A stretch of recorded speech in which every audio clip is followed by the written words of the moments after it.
Welcome to Flow. Let's get started. Today we'll start off in a kneeling position.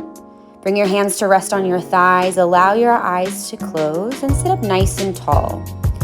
For today's session, there's an optional opportunity to use either a towel or a t-shirt to add a little bit of traction and kind of assist a little bit in what we're working on, which today we're working on lengthening and strengthening in the back of your neck. So start to find some movements through your neck. I like to call this bobbleheading. Or think of making figure eights with your chin. So it can be very kind of loose, easy movement. And then sit up nice and tall again. And start to push your chin forward. And then do the opposite. Pull your skull backwards. And we're going to go between these two movements. Push the chin forward and then pull the skull backwards. So what we're seeing a lot these days is what some people call tech neck, where your chin pushes forward as one of these exercises that we're doing. And then we're trying to find the opposite of that, which is retracting, pulling the chin back. And just finding this bit of movement, range of motion in the neck, understanding what it actually feels like. And then from here, slide your right fingers underneath your right thigh. Tip your left ear over towards your left shoulder, and with your left hand, grab hold of your right ear. This is just a little bit of lengthening, opening all along the right side of the neck, maybe even getting a bit into shoulder territory. You can find some movement with your head and your neck here. I always like to move my jaw around or stick out my tongue. And then switch, so you're moving your chin over towards your left collarbone. So you're kind of looking down, using your left hand to pull just a little bit. And you can find a little bit of movement here as well with your chin against your chest. And again, if moving your jaw or your tongue creates even more of a stretch, feel free to do that. We're going to swap to the opposite side. So snug your left fingertips under your left thigh. Tip your right ear over towards your right shoulder, and then option to bring your right hand towards your left ear and bring your right ear all the way down, or as close as you can, towards your right shoulder. And you can find a little bit of movement here. Again, maybe some movement into the jaw or the tongue. Open your mouth really, really wide. Notice if that creates any changes in sensation of your stretch. And then switch this, so you rotate your chin over towards your right collarbone. You can apply just a little bit of pressure with your right hand to the back of your skull. And you can always stay static in these stretches, or if you like to move around a little bit, you can find that as well. Take one more big breath here, and then slowly bring yourself out of this. Sit up nice and tall. Bring your fingertips so they come to the nape of your neck, or kind of right at the base of your skull. Interlace your fingers, and I want you to find traction here. Push your skull against your interlaced fingers, and then use the strength of your arms, almost like you're trying to pull your skull away from the rest of your body. So we're finding a nice bit of traction here. We're going to be focusing on this a little bit more. Bring yourself into a tabletop position. So with that traction in mind through your neck, reach your right hand forward and then place your right hand at that same spot, the base of your skull. Push your skull into your right hand, and at the same time use your right hand to feel like you're finding a bit more length through the back of your neck. And then optional to extend the left leg back long behind you and lift the left leg off. That's just an optional balance exercise. Take one more moment here.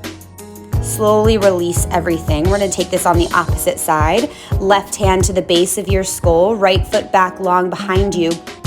Actively push your skull into your left hand. That's going to activate those muscles at the back of your neck. At the same time, feel that length, the crown of your head energizing forward while your right foot pushes back. Knit your belly button in, your core is engaged here. Bring your foot down, bring yourself back to a tabletop position, and come back to our kneeling position. Bring your gaze all the way over to the right, and then bring your gaze all the way over to the left. So try to keep the rest of your body as still as possible. Isolate through your head and your neck. And each time, maybe you experience that you're able to bring your gaze a little further to the right or a little further to the left. And at your end range of motion, hold there for just a second.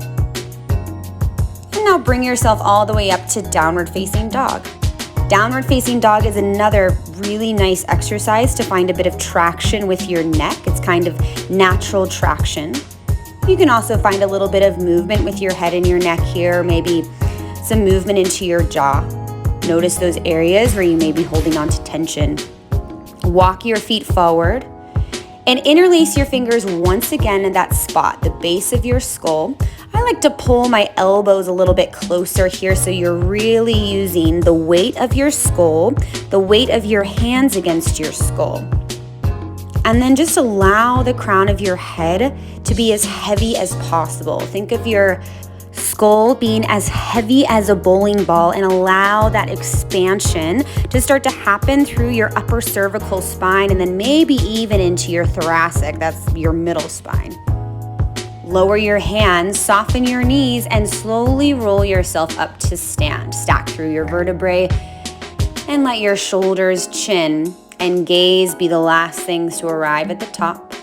Take a few moments to roll out through your shoulders. Shoulders going up and back. We'll take about 3 of these in this direction.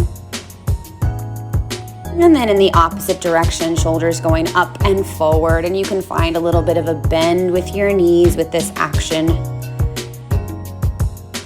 And then bring yourself back to a neutral standing position. And once again, press your chin forward and then pull your chin back. And notice how this action affects your ribs, maybe affects your core. Our head is actually quite heavy.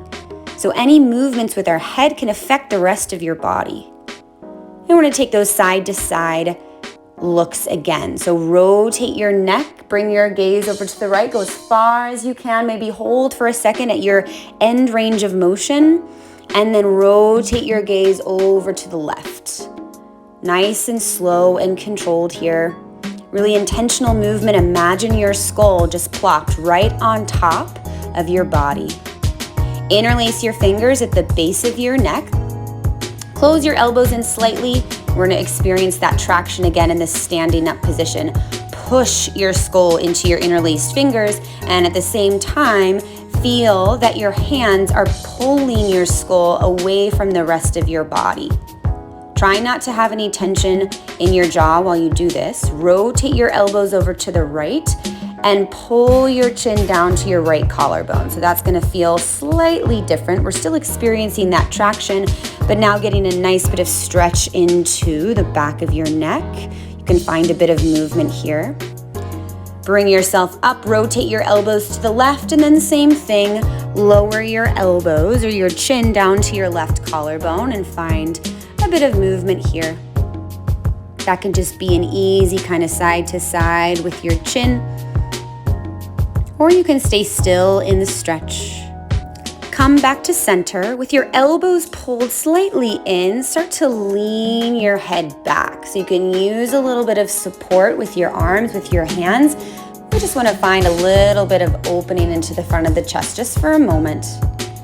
And then bring yourself back to an upright position. Find that bobblehead sensation through the head. Maybe a little bit of looseness in the jaw. And then stand up nice and tall. Pull your chin to your chest. Forward fold, bring yourself down. High plank. Take a few moments here. And then imagine that the hands are at the back of your head. So you feel that sensation of pushing up with your skull. At the same time, feel the length through the back of your neck. Cervical spine gets longer. And then lower yourself down to your belly. Bring your hands to that same position at the base of your skull. Elbows are wide. Lift your elbows up. And now you have to actively push your skull into your hands, especially in this prone position. And then at the same time, as we've been practicing, imagine that your hands are pulling your skull away from the rest of your body. This is way more active. Breathe into this space. Push your head into your hands. So this is really an activator for those muscles. Slowly bring yourself down. Push back into a child's pose. Take a few moments of breath here. Allow breath to expand the space between your shoulder blades. Allow exhale to bring your body a little bit heavier into the posture. And then slowly start to roll yourself up. We're going to finish off in a lying down position. So this is where it's optional to grab onto a t-shirt or a towel or a strap. Not necessary, but if you'd like to, you can take that item, place it at that same spot at the base of your skull, grab it with both hands, and then use that item as a bit of traction, kind of like we've been using the hands. And then if you don't have the item, just use your hands. Place your hands at the base of your skull, lift your head up slightly. You can take a little side to side movement with your chin, but really think of pulling the head away from the rest of the body. Take a few moments here just to experience what that feels like in a lying down position.